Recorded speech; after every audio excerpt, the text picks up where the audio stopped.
ನಮಸ್ಕಾರ ಸ್ನೇಹಿತರೆ, ವರ್ಷ ಖುಷಿ ಕುಕಿಂಗ್ ವ್ಲಾಗ್ಸ್ಗೆ ಸ್ವಾಗತ. ಇವತ್ತು ನಾವು ಮಾಡ್ತಾ ಇರ್ತಕ್ಕಂಥ ರೆಸಿಪಿ ಬಂದು ಪೆಪ್ಪರ್ ಚಿಕನ್ ಲೆಗ್ ಪೀಸ್. ಡಿಫ್ರೆಂಟಾಗಿ ಏನಾದರೂ ನೀವು ಸ್ಟಾರ್ಟರ್ಸ್ನ ಟ್ರೈ ಮಾಡಬೇಕು ಅಂತಂದರೆ ಇದನ್ನು ಮಸ್ಟ್ ಟ್ರೈ ಮಾಡಿ ಅಂತ ಹೇಳ್ತೀನಿ. ಯಾಕೆಂದರೆ ಅಷ್ಟು ಟೇಸ್ಟಿಯಾಗಿರುತ್ತೆ ಈ ರೆಸಿಪಿ ಆ್ಯಂಡ್ ತುಂಬ ಈಸಿಯಾಗಿ ಮಾಡ್ಬೋದು. ಇನ್ಯಾಕೆ ಲೇಟ್, ಈ ರೆಸಿಪಿ ಹೇಗೆ ಮಾಡೋದು ಅಂತ ನೋಡಿಬಿಡೋಣ. ಮೊದಲಿಗೆ ನಾನಿಲ್ಲಿ 2 ಲೆಗ್ ಪೀಸ್ನ ತೊಗೊಂಡಿದ್ದೀನಿ. ಸೊ ಅವನ್ನ ನೀಟಾಗಿ ಕಟ್ ಮಾಡ್ಕೋಬೇಕು, ಹಿಂದೆ ಮುಂದೆ ಎರಡೂ ಸೈಡ್ ನೀಟಾಗಿ ಕಟ್ ಮಾಡ್ಕೋಬೇಕು. ಏನಕ್ಕೆ ಅಂದರೆ ಉಪ್ಪು ಖಾರ ಚೆನ್ನಾಗಂಟಿ ಟೇಸ್ಟ್ ತುಂಬ ಚೆನ್ನಾಗಿ ಬರುತ್ತೆ. ಈಗ ಈ ಒಂದು ಲೆಗ್ ಪೀಸ್ಗೆ ಮಸಾಲೆನ ರೆಡಿ ಮಾಡ್ಕೊಳ್ಳೋಣ. ಮೊದಲಿಗೆ ಒಂದು ಜಾರ್ಗೆ ಅರ್ಧ ಇಂಚ್ ಶುಂಠಿಯಷ್ಟು ಹಾಕ್ಕೊಳ್ತಾ ಇದ್ದೀನಿ, ಮತ್ತು ಅರ್ಧ ಬೆಳ್ಳುಳ್ಳಿನ ಹಾಕ್ಕೊಳ್ತಾ ಇದ್ದೀನಿ, ಒಂದು ಕಾಯಿಲಿ ಅರ್ಧ. ಅದಾದಮೇಲೆ 3 ಮೆಣಸಿನ್ಕಾಯಿನ ಹಾಕ್ಕೊಳ್ತಾ ಇದ್ದೀನಿ. ಅದಾದಮೇಲೆ ಅರ್ಧ ಚಮಚದಷ್ಟು ಮೆಣಸನ್ನ ಹಾಕ್ಕೊಳ್ತಾ ಇದ್ದೀನಿ. ಆಮೇಲೆ ಅರ್ಧ ಚಮಚ ಅಷ್ಟು ಜೀರಿಗೆ ಅಷ್ಟನ್ನ ಹಾಕ್ಕೊಳ್ತಾ ಇದ್ದೀನಿ. ಮತ್ತು ಒಂದು 6 ಗೋಡಂಬಿ ಪೀಸ್ನ ಹಾಕ್ಕೊಂಡು ಇದಕ್ಕೆ ಹಾಲಿನ ಕೆನೆ ಮತ್ತು ಹಾಲನ್ನ ಹಾಕ್ಕೊಂಡು ಅದಕ್ಕೆ ಸ್ವಲ್ಪ ಕೊತ್ತಂಬರಿ ಸೊಪ್ಪನ್ನ ಸೇರಿಸ್ಕೊಂಡು ತರಿಯಾಗಿ ಮಿಕ್ಸಿ ಮಾಡ್ಕೊಳ್ತಾ ಇದ್ದೀನಿ. ಈಗ ಪೇಸ್ಟ್ ರೆಡಿಯಾಗಿದೆ. ಈ ಪೇಸ್ಟನ್ನ ನಾನು ಒಂದು ಪ್ಲೇಟ್ಗೆ ಹಾಕ್ಕೊಳ್ತಾ ಇದ್ದೀನಿ.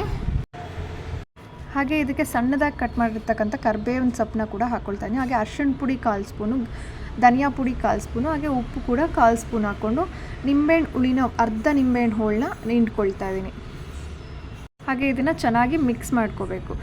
ಆಮೇಲೆ ಇದನ್ನು ಸ್ವಲ್ಪ ಟೇಸ್ಟ್ ಮಾಡಿ ಉಪ್ಪು ಖಾರ ಕಡಿಮೆ ಇದ್ದರೆ ಆ್ಯಡ್ ಮಾಡ್ಕೊಳ್ಳಿ. ಈಗ ಈ ಪೇಸ್ಟ್ ರೆಡಿಯಾಗಿದೆ. ಇದಕ್ಕೆ ಲೆಗ್ ಪೀಸ್ನ ಆ್ಯಡ್ ಮಾಡಿಕೊಂಡು ನೀಟಾಗಿ ಮಿಕ್ಸ್ ಮಾಡ್ಕೋಬೇಕು. ನೀವೇ ನೋಡ್ತಿರ್ಬೋದು ನಾನು ಎಷ್ಟು ನೀಟಾಗಿ ಮಿಕ್ಸ್ ಮಾಡ್ತಿದ್ದೀನಿ ಅಂತ. ಚಾಕುವಲ್ಲಿ ಕಟ್ ಮಾಡಿರೋ ಆ ಪ್ಲೇಸಸ್ಗೆಲ್ಲನೂ ಕೂಡ ಒಳಗಡೆಗೆ ನೀಟಾಗಿ ಈ ಪೇಸ್ಟ್ನ ನೀಟಾಗಿ ಇಡಬೇಕು, ಆಗಲೇ ಅದು ಚೆನ್ನಾಗಿ ಮ್ಯಾರಿನೇಟ್ ಆಗುತ್ತೆ. ಇದನ್ನು ಮಿಕ್ಸ್ ಮಾಡಿದಾದಮೇಲೆ ಒಂದು 30 ಮಿನಿಟ್ಸ್ ಮ್ಯಾರಿನೇಟ್ ಆಗೋದಕ್ಕೆ ಬಿಟ್ಬಿಡಿ. ಒಂದು 30 ಮಿನಿಟ್ಸ್ ಆದಮೇಲೆ ಇದನ್ನು ತವಾ ಫ್ರೈ ಮಾಡ್ಕೊಳ್ಳೋಣ. ಸೊ ಇದಕ್ಕೆ ಜಾಸ್ತಿ ಎಣ್ಣೆ ಬೇಕಾಗಿಲ್ಲ, ಒಂದು 5 ಟೇಬಲ್ ಸ್ಪೂನಷ್ಟು ಆಯಿಲ್ನ ಹಾಕ್ಕೊಂಡು ಇದನ್ನು ನಾವು ಫ್ರೈ ಮಾಡ್ಕೋಬೋದು.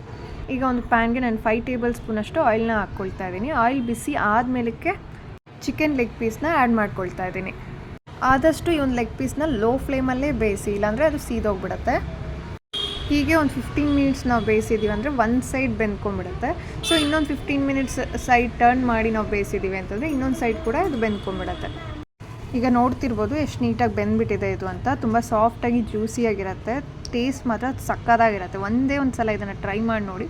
ತುಂಬ ಅಂದರೆ ತುಂಬ ಡಿಫ್ರೆಂಟ್ ಟೇಸ್ಟಾಗಿ ತುಂಬ ಚೆನ್ನಾಗಿರುತ್ತೆ. ಇನ್ನೂ ಸ್ವಲ್ಪ ತಿನ್ನೋಣ ಅನ್ನೋ ರೇಂಜಿಗೆ ಇರುತ್ತೆ. ಇದನ್ನು ಒಂದು ಸಲ ಟ್ರೈ ಮಾಡಿ, ಹಾಗೆ ಕಮೆಂಟ್ ಮಾಡಿ ತಿಳಿಸಿ ಟೇಸ್ಟ್ ಹೇಗಿತ್ತು ಅಂತ.